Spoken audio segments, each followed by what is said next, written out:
BNP কিন্তু গত 16 মাসে এই জাতীয় পার্টিকে শেল্টার দিয়েছে। যে রাজনৈতিক দল তারা ভারত থেকে মিটিং করে এসে স্পষ্টভাবে জনগণের কাছে বলে যে আমরা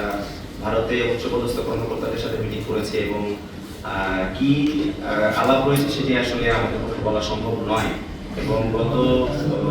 শেখ হাসিনার আমলে 3টি নির্বাচন কারচুপি নির্বাচনে কিন্তু তারা প্রত্যক্ষভাবে আওয়ামী লীগকে সহযোগিতা করেছে এবং তাদের এই সমর্থনের কারণে কিন্তু এত ভয়াবহ একটা ফেসিবাদ বাংলাদেশের মধ্যে তৈরি হয়েছে। তো অভ্যুত্থানের পরে যখন আমরা আলাপ করেছি, আমরা যখন দাবি জানিয়েছি, তখন কিন্তু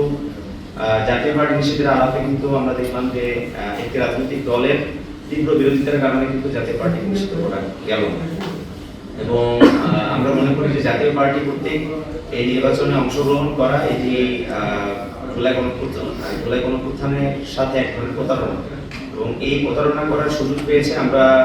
মনে করি যে এটা অবশ্যই বিএনপির কারণে পেয়েছে, কারণ বিএনপি যদি তার অবস্থান যদি শক্তভাবে যদি ব্যক্ত করতো যে যারা শেখ হাসিনার এই ফ্যাসিবাদের রেজিমকে সাপোর্ট দিয়েছে, সহযোগিতা করেছে, তারা কিভাবে আসলে অভ্যুত্থানের পরে বাংলাদেশের মধ্যে রাজনীতি করার সুযোগ, যেখানে রাজনীতি করার সুযোগ পাওয়ার কথা না সেই জায়গায় তারা রাজনীতি করার সুযোগও পেয়েছে এবং তারা শেল্টারও পেয়েছে।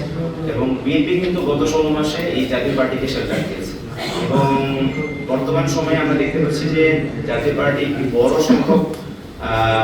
প্রার্থী নিয়ে কিন্তু তারা এই নির্বাচনে অংশগ্রহণ করছে। প্রায় 250-এর উপরে প্রার্থী নিয়ে তারা নির্বাচনে অংশগ্রহণ করছে। তো এটি আসলে জাতির জন্য লজ্জাজনক এবং এই জাতীয় পার্টির নির্বাচনে অংশগ্রহণের যে কলঙ্ক, এই কলঙ্কের দায় আসলে বিএনপি বলে